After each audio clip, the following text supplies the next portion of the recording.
Բարև ձեզ, բարով եք եկել Glendale News-room։ Այս կարճ ֆորմատով ձեզ կներկայացնենք ամերիկյան անցուդարձի կարևոր նորությունները։ Մինչև սկսելը կոմենտներում գրեք, որ քաղաքից կամ երկրից եք հետևում մեզ։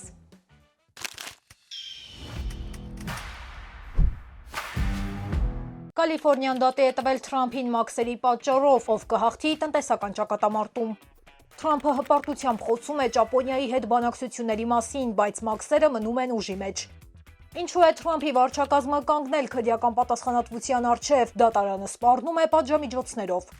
Ալթադինայի հրդեհից հետո հայտնաբերվել է վտանգավոր կապար, մարդիկ չեն կարողանում վերադառնալ իրենց տներ։ Ձկնորսական մրցաշարն ավարտվեց ողբերգությամբ, նավակների բախումը խլեց 3 մարդու կյանք։ Նապաստակի պատճառով ուղևորատար ինքնաթիռը վթարային վայրէջք է կատարել։ Հզոր արևային փոթորիկը կարող է հյուսիսափայլը հասցնել ձեր քաղաք։ Կպատմենք ձեզ, թե երբ եւ որտեղ կտեսնեք բնության հրաշքը։ Այս եւ մյուս կարևոր նորությունների մասին էլ ավելի մանրամասն կխոսենք թողարկման ընթացքում։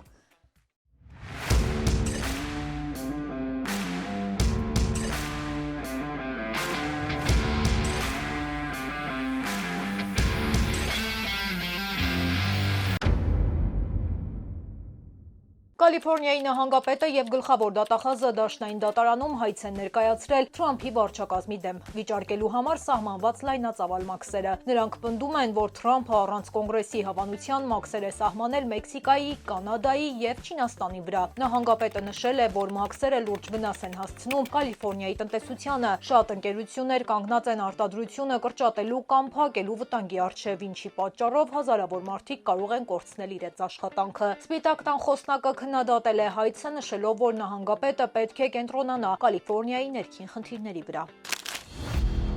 ԱՄՆ նախագահը հայտարարել է, որ Ճապոնիայի պատվիրակության հետ մաքսային բանակցություններում զգալի առաջընթաց է գրանցվել։ Բանակցությունների ընթացքում քննարկվել են մաքսերը, ռազմական աջակցության ծախսերը եւ առևտրային պայմանների արդարությունը։ Նախագահը վստահեցրել է, որ այս բանակցությունները կարող են հանգեցնել առևտրային հարաբերությունների բարելավմանը։ Չնայած նախագահի դրական հայտարարություններին, մաքսերը շարունակում են մնալ ուժի մեջ։ Նախկինում Ճապոնիայի նկատմամբ սահմանվել էր մինչև 24% մաքս, որը անցյալ շաբաթ ժամանակավորապես դադարեցվել էր, սակայն դեռ պահպանվում է 10% հիմնական մաքսը։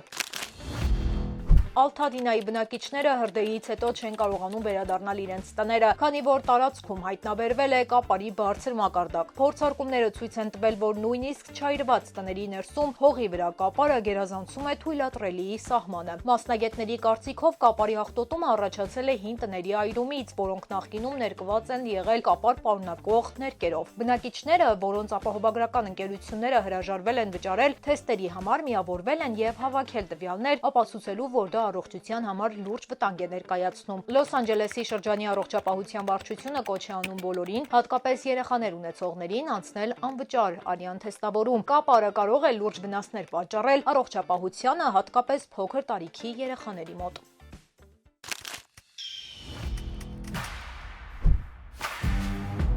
Նոր վարչակազմի վարած քաղաքականության պատճառով ԱՄՆ վիզաների ստացումը էլ ավելի դժվար է։ Ոմանց համար մերժվելը բախտի գործոն է, բայց մեր գործընկերները բազմիցս են ապացուցել, որ բախտը երկրորդական դեր է խաղում, եթե լավ պատրաստված ես լինում։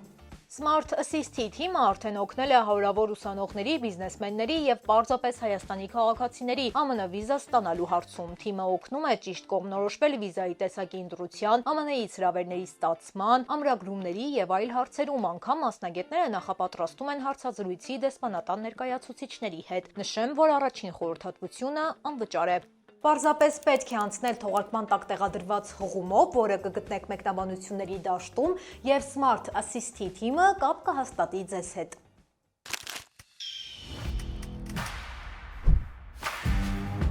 Ալաբամա նահանգում պրոֆեսիոնալ ձկնորսական մրցաշարի ընթացքում նավակները բախվել են միմյանց, զոհվել է 3 մարդ, 3-ը վիրավորվել են, որոնց թվում է նաև մրցաշարի մասնակիցներից մեկը։ Նրա վիճակը այժմ կայուն է։ Դեպքը տեղի է ունեցել առաջնության 2-րդ օրը, որից հետո մրցաշարը չեղարկվել է։ Նախատեսված էր, որ մրցաշարի հաղթողը կստանա մինչև $115,000 մրցանակ։ Իրավապահները շարունակում են հետաքննությունը, պարզելու դժբախտ պատահարի մանրամասները։ Ուղևորատար ինքնաթիռը նապաստակի պատճառով արտակարգ վայրէջք է կատարել։ Ինքնաթիռը մեկնում էր Քոլորադո նահանգից դեպի Կանադա, սակայն վայրէջքի ընթացքում շարժիչը սկսել է այրվել։ Ավելի ուշ պարզվել է, որ երբ ինքնաթիռը անցնելիս է եղել թռիչքուղով, շարժիչը իր հզոր քաշող ուժով ներս է քաշել նապաստակին, որը հայտնվել էր թռիչքուղու վրա։ Դա էլ առաջացրել է տեխնիկական խնդիր։ Տեսանյութում երևում է ուժեղ լուսարձակումներ, որոնք դուրս են գալիս շարժիչից։ Ինքնաթիռում եղել է 153 ուղևոր եւ անձնակազմի 6 անդամ, ոչ ոք չի տուժել, ուղևորները տեղափոխվել են այլ ինքնաթիռով։ Մինեսոտայից, Վերմոնտից, Նյու Յորքից, Միչիգանից եւ Վիսկոնսինից մեզ հետևող հայրենակիցների համար լավ նորություն ունենք։ Այս օրերին դուք կարող եք սեփական աչքերով տեսնել հյուսիսափայլը հենց ձեր նահանգում։ Արևից դուրս եկած մասնիկները բախվում են երկրի մագնիսական դաշտին, ինչի արդյունքում երկնքում առաջանում են գունավոր լույսեր։ Հզոր արևային փոթորիկների ժամանակ այս երևույթը կարող է տեսանելի լինել նաեւ այն բնակավայրերում, որտեղ այն սովորաբար չի երևում։ Լուսավորությունն ամենալավը երևում է կեսգիշերից հետո։ Այդ պատճառով դիտելու ամենահարմար պահը ուշ գիշերն է կամ վաղ առավոտյան։ Դիտելու համար մասնագետները խորհուրդ են տալիս ընտրել մութ վայրեր, հնարավորինս հեռու քաղաքային լույսերից։ Եթե նույնիսկ ձեր աչքով լուսավորությունը չի երևում, սմարթֆոնների տեսախցիկը հաճախ կարող է այն ֆիքսել։ Եթե նկատեք հյուսիսափայլը, գրեք մեկնաբանությունների բաժնում։ Թրամփի վարչակազմը հայտնվել է իրավական քննադատության կենտրոնում քաղաքացիներից մեկին Էլ Սալվադոր սխալ արտաքսման պատճառով։ Դեմոկրատ սենատորներից մեկը գնացել է Սալվադոր ուշադրություն հրավիրելու խնդրի վրա եւ պահանջելու նրա ազատ արձակումը, սակայն տեղական իշխանությունները մերժում են նույնիսկ տեսազանգի հնարավորությունը։ Դաշնային դատավորը հայտարարել է, որ վարչակազմը չի ձեռնարկել իրական քայլեր քաղաքացու վերադարձի ուղղությամբ եւ դիտարկում է պատասխանատվության ենթարկել պաշտոնյաներին դատարանի որոշումը չեղարկելու համար։